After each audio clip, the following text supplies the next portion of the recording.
নমস্কার, welcome to ঠাকুর শেষের। বন্ধুরা, গরমের কথা মাথায় রেখেই আজকে শেয়ার করছি খোসা সমেত কাঁচা আমের চাটনি। এই গরমের সময়ে আম আমাদের কাছে একটি অপরিহার্য ফল। আমরা আমের বিভিন্ন রকমের পদ তৈরি করে খেয়ে থাকি। এই আমের চাটনিও কিন্তু তাদের মধ্যে একটি অন্যতম পদ। তাহলে চলুন দেখে নেওয়া যাক কীভাবে বানানো হচ্ছে এই খোসা সমেত কাঁচা আমের চাটনি। কাঁচা আমের চাটনি বানানোর জন্য এখানে 500 গ্রাম আম নিয়েছি। আমটা খোসা সমেত কেটে নেব। আমগুলো কেটে নেওয়া হয়ে গেছে। কেটে নেওয়ার পর নুন জলে ভিজিয়ে রেখেছি।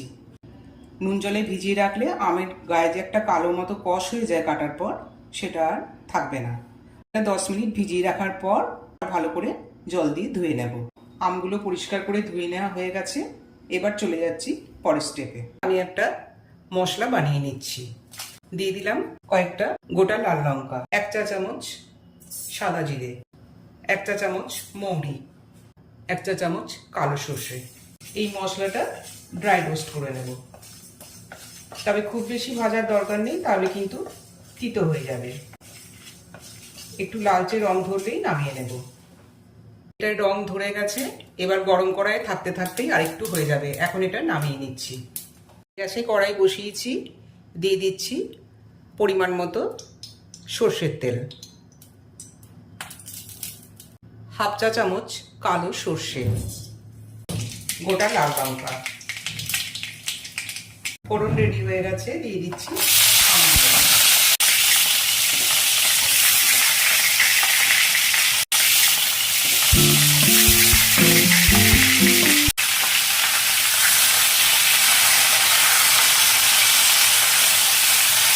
দিয়ে দিচ্ছি 1/4 চা চামচ হলুদ। হলুদটা এখানে একটু রঙের জন্য ব্যবহার করলাম, না হলে হলুদ না দিলেও চলে এটাই। আর দিলাম 1 চা চামচ নুন। নুন হলুদটা দেওয়ার পর আরও একবার ভালোভাবে কষিয়ে নেব আমটা। নুন হলুদ দেওয়ার পর আমটা ভালোভাবে কষানো হয়ে গেছে। এখন এটা 4 থেকে 5 মিনিট জল দিয়ে সিদ্ধ করে নেব। খুব বেশি সিদ্ধ করার দরকার নেই, তাহলে গলে যাবে। পরিমাণ মতো জল দিয়ে দিচ্ছি সিদ্ধর জন্য।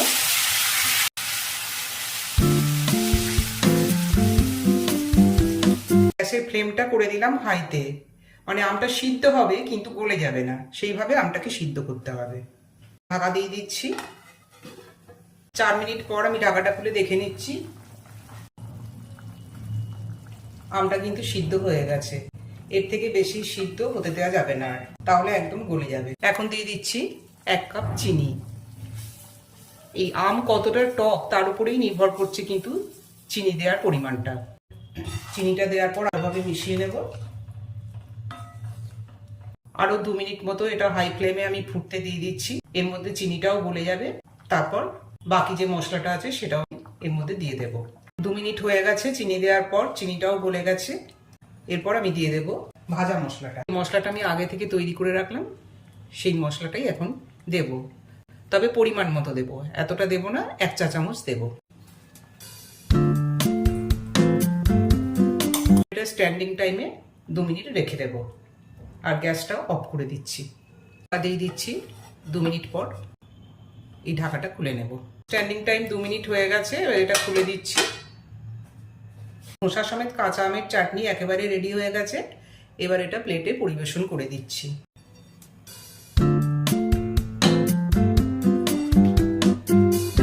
এই চাটনির রেসিপি বন্ধুরা আপনাদের কেমন লাগলো কমেন্ট বক্সে জানান।